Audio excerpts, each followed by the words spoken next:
بسم اللہ الرحمن الرحیم نحمدہ ونصلی علی رسولہ الکریم وعلی آلہ واصحابہ وآل بیتہ اجمعین اما بعد۔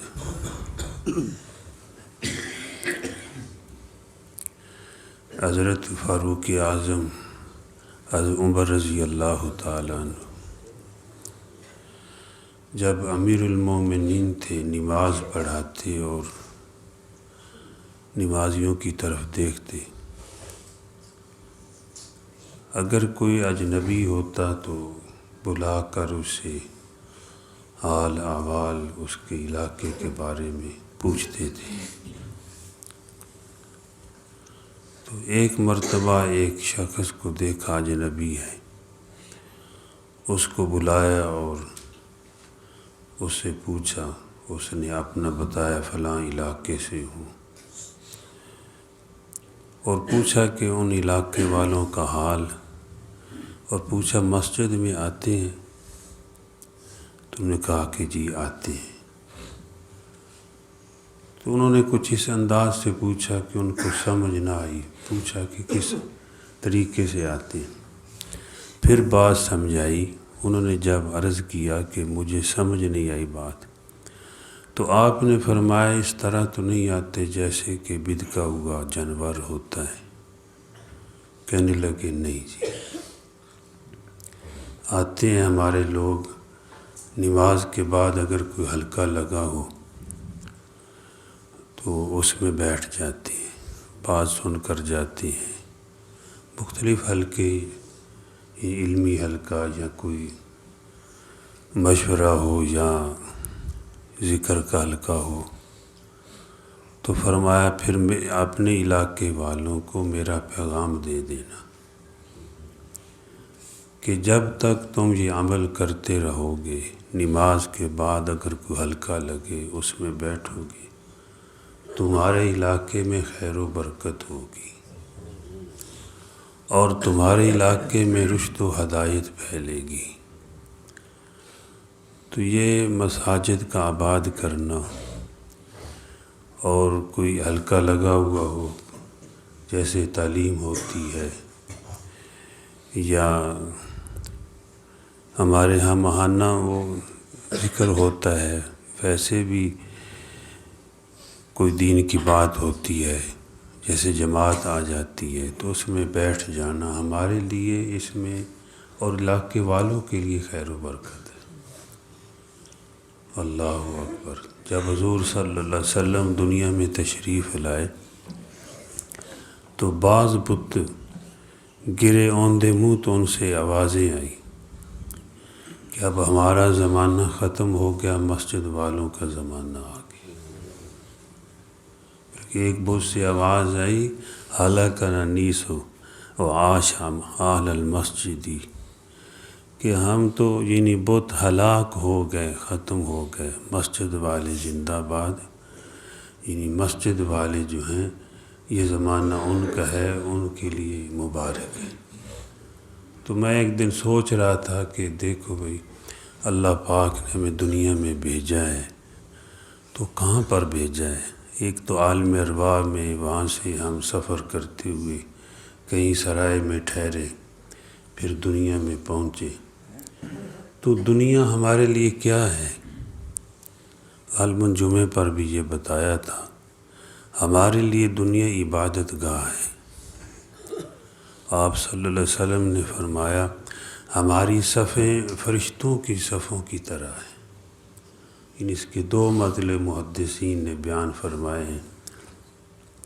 جب لڑائی ہوتی تھی تو صفیں باندھی جاتی تھی، اور دوسرا یہ نماز کی صفیں، اور فرمایا ہے کہ جو ہلت لنا الارض کلھا مسجدہ، کہ روئے زمین کو ہمارے لیے اللہ پاک نے مسجد بنا دیا ہے۔ واہ سبحان اللہ۔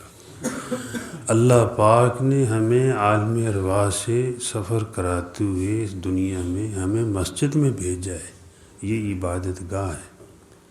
مطلب تو یہ ہے کہ کسی جگہ پہ مسجد نہیں ہے تم جہاں کہیں بھی ہو اذان پڑھو، جنگل میں ہو، دریا پہ ہو، کھیت میں ہو، اذان پڑھو، نماز پڑھ لو۔ باقی امتوں کے لیے یہ مسئلہ نہیں تھا، تو ہمارے لیے اللہ پاک نے روئے زمین کو، پوری زمین کو مسجد سجدہ گاہ بنا دیا ہے۔ پھرتا ہوں دل میں یار کو میں ماں کیے ہوئے، روئے زمین کو کوچا ہے جانا کیے ہوئے۔ یہ ساری زمین ہمارے لیے عبادت کے لیے بنائی گئی اور ہمیں عبادت کے لیے بھیجا گیا ہے، اور کوئی ہے ہی نہیں کام الا لیعبدون، کام ہے ہی نہیں ہو اور کوئی۔ لیعبدون کا مطلب کیا ہے؟ الا جب لگ گیا تو کچھ بچے ہی نہیں ہے، ہم تو صرف عبادت کے لیے۔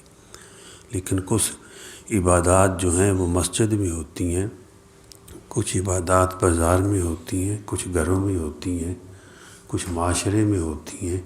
اس کے لیے اللہ پاک نے ہمیں احکام دیے ہیں، بازار کے لیے، کھیت کے لیے، زراعت کے لیے، تجارت میں، بادشاہت کے لیے ہمیں اللہ پاک نے احکام دیے ہیں۔ ان میں جب ان احکام کو پورا کریں گے تو ہم عبادت میں ہیں، تو ہم تو یہاں عبادت کے لیے آئے ہیں۔ یہ پوری زمین اللہ پاک نے ہمارے لیے عبادت گاہ بنائی ہے، بلکہ واہ سبحان اللہ، دنیا میں آتے ہوئے اطلاع کر دی اللہ اکبر، اللہ اکبر، اشہد اللہ الہ الا اللہ۔ یہ کانوں میں بتایا نہیں گیا، اشہد ان محمد الرسول اللہ، حی علی الصلاۃ، حی علی الفلاح۔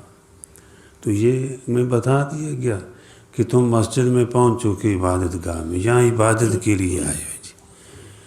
تو اللہ جل جلالہ جو ہمیں عمل کی توفیق دے۔ آگے اور بات فرمایا وَجُعِلَتْ لَنَا تُرْبَتُهَا كُلَّهَا تُرْبَتُهَا إِذَا لَمْ نَجِدِ الْمَاءَ، کہ روئے زمین کی مٹی جو ہے، مٹی کی کوئی قسم ہے، وہ تمہارے لیے طہارت کا، وضو کا ذریعہ بنا دیا ہے۔ مطلب کیا؟ میں سوچ رہا تھا یہ بات بعض حدیث بیان کرتے ہوئی بھی ہے کہ واہ سبحان اللہ، اللہ پاک نے پوری زمین پر ہمارے لیے صفحے بچھا دی اور مسجد بنا دی اور وضو خانہ بنا دیا۔ پانی نہیں ملتا، جہاں پر ہو مٹی موجود ہے، اور وہاں پر ہی بس 2 ضربے لگاؤ، تیمم کرو، نماز پڑھو، تو ہمارے لیے پوری زمین کو مسجد بنا دیا، وضو خانہ بنا دیا۔ اچھا، کپڑے بھی نہیں ملتے، اس کے لیے بھی مسئلہ موجود ہے۔ یعنی سب کچھ عبادت کے لیے موجود ہے، لیکن پھر بھی آزادی ہے دین کے اندر، وہ اتنی ہے۔ ایک ہے آج کل لوگ آزادی کہتے ہیں، وہ تو آوارگی ہے جس کو آزادی کا نام لفظ دیا۔ آزادی سب سے زیادہ اسلام میں ہے۔ بھئی کھڑے ہو کر نماز نہیں پڑھ سکتے تو بیٹھ کے پڑھ لو، یہ آزادی نہیں ہے؟ بیٹھ کے نہیں پڑھ سکتے، لیٹ کے پڑھ لو۔ زکوٰۃ دو، زکوٰۃ نہیں، غریب ہو تو لے لو۔ آزادیاں تو اس میں ہیں۔ تو اللہ جل جلالہ نے روح زمین کو ہمارے لیے جو ہے وہ عبادت گاہ، تربیت گاہ، تعلیم گاہ بنا دیا ہے۔ اللہ جل جلالہ مجھے بھی اور آپ کو بھی، پوری دنیا کے مسلمانوں کو اپنا بندہ بنا لے، ہمارے ایک ایک عضو کو اللہ اپنا بندہ بنا لے، اور ہمارے ظاہر و باطن کو اللہ پاک اپنے محبوب کی سنت سے منور فرما دے۔ الحمدللہ رب العالمین، والصلاة والسلام علی سید المرسلین۔ اللہم انت السلام و منک السلام، تبارکت یا ذا الجلال والاکرام۔ ربنا اتمم لنا نورنا واغفر لنا انک علی کل شیء قدیر۔ رب اغفر وارحم وانت خیر الراحمین، رب ارحمہما کما ربیانی صغیرا۔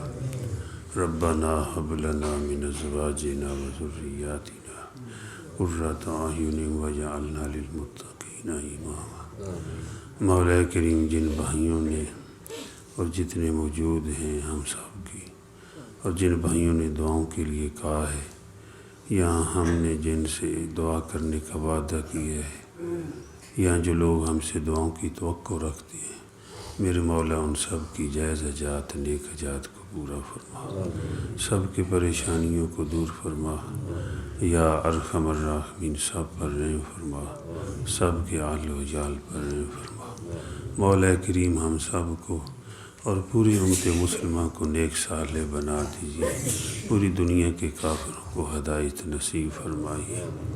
مولا کریم جو ہماری جائز حاجات ہیں، نیک حاجات ہیں، جو کام یا اللہ کسی ہماری وجہ سے یا اللہ کوئی رکاوٹ ہے تو یا اللہ وہ رکاوٹیں دور فرما دے، جائز میں نیک کام۔